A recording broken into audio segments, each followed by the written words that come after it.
Galera, vamos fazer o vídeo de hoje é pra mostrar aqui esse pequeno cutelo que eu tenho aqui. Só que ele problema é muito pequeno, tá servindo de muita coisa. Aí eu tô precisando de um cutelo. Ao invés de eu tentar comprar um ou encomendar, ou mesmo vou fazê-lo. Eu trabalho com isso há poucos dias já. Tem essa faca aqui que eu não tô usando, ó, bastante grande. Ela é bem grossa, ela deve ter uns 4 a 5 milímetros. Deve ter uns 5. Eu vou pegar ela, vou fazer um cutelo com ela mesmo. Não tá servindo pra mim de nada. Aí eu vou fazer um cutelo com ela. Já tirei o cabo. O cabo era esse aqui. Tirei o cabo, já tá aqui.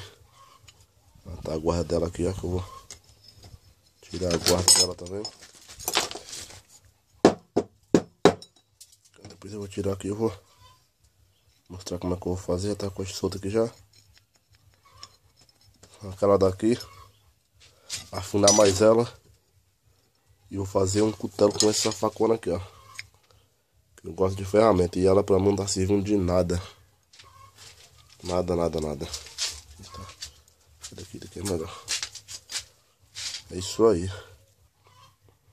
Aqui, ó, essa faca aqui, ó, era do facão corneta. Peguei, recortei, deixei no jeito e fiz ela. Dá até pra ver, se não dá pra ver a marca do corneta que já saiu. Fiz o cabo, não ficou bom, eu fiz na pressa. Tá com pressa, tava precisando da faca, eu fiz, foi logo. Mas em breve vou fazer umas e vou mostrar no canal aí pra ver o que foi que eu cortei coisas. Ficou uma faca bastante boa, amolada, porém ela foi escura. Ela fica escura rápido, eu tenho que dar um jeito pra ela ficar mais clara. Assim que eu tenho ferramenta eu vou fazendo. E aqui tá a faca que eu fiz. E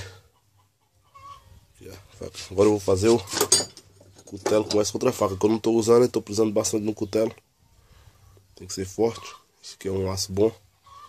Assim que eu fazer eu vou dar uma tempra nele. Vou deixar bem resistente. E é isso aí, ó. Não tô usando agora, eu vou ter que usar, fazer uma coisa pra não usar ele. Eu vou usar. Vou usar ele com cutelo. Cortar aqui. Já tô marcando aqui já.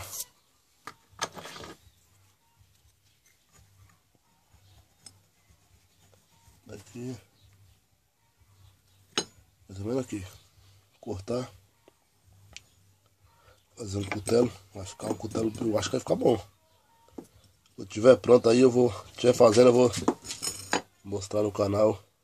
Gravar um vídeo e mostrar aí pra galera. É isso aí.